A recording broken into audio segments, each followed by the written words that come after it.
ഇടുക്കി കാന്തല്ലൂരിൽ ഇനി ആപ്പിൾ കാലം. പഴുത്തു തുടങ്ങിയ ആപ്പിളുകൾ ഒരു മാസത്തിനുള്ളിൽ വിളവെടുപ്പിന് പാകമാകും. ആപ്പിൾ കൃഷി വിസ്മയം തീർക്കുന്ന മുൻ KECB എഞ്ചിനീയർ കുരുവിളയുടെ കാർഷിക വിശേഷങ്ങളാണ് ഇനി. കോടമഞ്ഞിന്റെ കുളിരുപറ്റി നിലയുറപ്പിച്ചിരിക്കുന്ന ആപ്പിൾ മരങ്ങൾ. കാന്തല്ലൂരിന്റെ കാർഷിക വിശേഷങ്ങൾ തേടിയെത്തുന്ന ഏതൊരു സഞ്ചാരിക്കും അവിസ്മരണീയ കാഴ്ചയാണ് ആപ്പിൾ കൃഷിയിടങ്ങൾ ഒരുക്കുന്നത്. കാന്തല്ലൂരിൽ ആപ്പിൾ കൃഷി വ്യാപകമാകുന്നതിന് മുഖ്യ പങ്ക് വഹിച്ച വ്യക്തിയാണ് KECBയിലെ മുൻ എഞ്ചിനീയറായ കുരുവിള. 1995 ഔദ്യോഗിക ജീവിതം അവസാനിച്ചതോടെ ഇദ്ദേഹം കാർഷിക വൃത്തിയിലേക്ക് തിരിഞ്ഞു. 2002 കാന്തല്ലൂരിലെത്തി. അന്ന് നാമമാത്രമായാണ് ഇവിടെ ആപ്പിൾ മരങ്ങൾ ഉണ്ടായിരുന്നത്. കാന്തല്ലൂരിലെ മഞ്ഞിന്റെ സാന്നിധ്യവും അനുകൂല കാലാവസ്ഥയും മനസ്സിലാക്കി കുരുവിള പരീക്ഷണാടിസ്ഥാനത്തിൽ കൃഷി ആരംഭിക്കുകയായിരുന്നു. ഹിമാചലിൽ നിന്നും തൈ എത്തിച്ചാണ് തുടക്കം. അന്ന് കൊണ്ടുവന്ന തൈകളിൽ ഒരു 50 മരം ഒരുമാതിരി പിടിച്ചു കിട്ടി. അതിൽ കുറേ മരങ്ങളൊക്കെ പോയി. ഇപ്പോൾ ഏകദേശം ഒരു 10-40 മരത്തോളം പഴയ മരങ്ങളുണ്ട്, ട്രോപ്പിക്കൽ ബ്യൂട്ടി.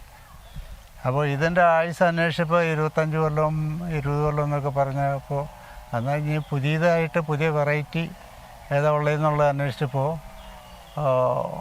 എനിക്കറിയാൻ സാധിച്ചത് HRMN 99 എന്ന് പറഞ്ഞൊരു വെറൈറ്റി നോർത്ത് ഇന്ത്യയിൽ ഹിമാചലിൽ ഡെവലപ്പ് ചെയ്തിട്ടുണ്ട്. അത് സ്നോഫോളൊന്നും വേണ്ട, ലോ ചില്ലിങ് ഏരിയയിൽ വളരുന്ന വെറൈറ്റിയാണെന്ന് പറഞ്ഞു. അങ്ങനെ അതിനെപ്പറ്റി അന്വേഷിച്ചിട്ട് അവിടുന്ന് കുറേ തൈകൾ കൊണ്ടുവന്നു. സമൃദ്ധമായി വിളവ് തരുന്ന 400-ലധികം ആപ്പിൾ മരങ്ങളാണ് നിലവിൽ കുരുവിളയുടെ കൃഷിയിടത്തിലുള്ളത്. 4 മുതൽ 18 വർഷം വരെ പ്രായമുള്ളവ ഇതിൽ ഉൾപ്പെടുന്നു.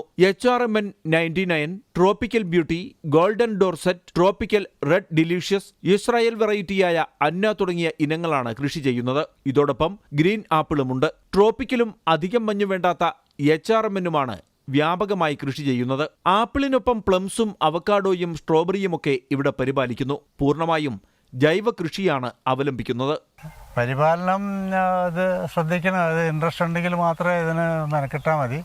കാരണം തൈ വെച്ചിട്ട് പിന്നെ ആപ്പിൾ ഉണ്ടോയെന്ന് നോക്കാൻ പോയിട്ട് കാര്യമില്ല. അതിൻ്റെ കൂടെ പോകണം, വളം ചെയ്യണം. സാധാരണ നമ്മൾ വളം ചെയ്യുന്ന മരങ്ങൾക്കൊക്കെ വളം ചെയ്യുന്ന അത് തന്നെ. ഞാൻ കംപ്ലീറ്റ് ഓർഗാനിക് വളങ്ങളാണ് ചെയ്യുന്നത്. രാസവളം ഇതിനകത്ത് കയറ്റിയിട്ടേ ഇല്ല. ചാണകം കമ്പോസ്റ്റാക്കും, ചാണകപ്പൊടിയിടും. പിന്നെ ഇവിടെ ഈ മരങ്ങൾ ഇവിടെ ചപ്പ് ചവറ് എല്ലാം ഇതിൻ്റെ കടയ്ക്ക് മൾച്ചിയായിട്ട് പുതയിടും. അപ്പോൾ ഈർപ്പം നിലനിൽക്കും. പിന്നെ നനയ്ക്കുന്നുണ്ട്.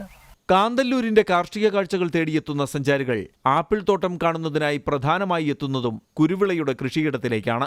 നിലവിൽ പഴുത്തു തുടങ്ങിയ ആപ്പിളുകൾ ഒരു മാസത്തിനുള്ളിൽ പൂർണ്ണമായും വിളവെടുപ്പിന് അനുയോജ്യമാകും. മൺസൂൺ ആരംഭിച്ചാലും ആപ്പിൾ കാഴ്ചകൾ തേടി സഞ്ചാരികൾ കാന്തല്ലൂരിന്റെ കാർഷിക മണ്ണിലേക്ക് എത്തുമെന്ന് ഉറപ്പാണ്. MC Boban, Amrita news, Idukki.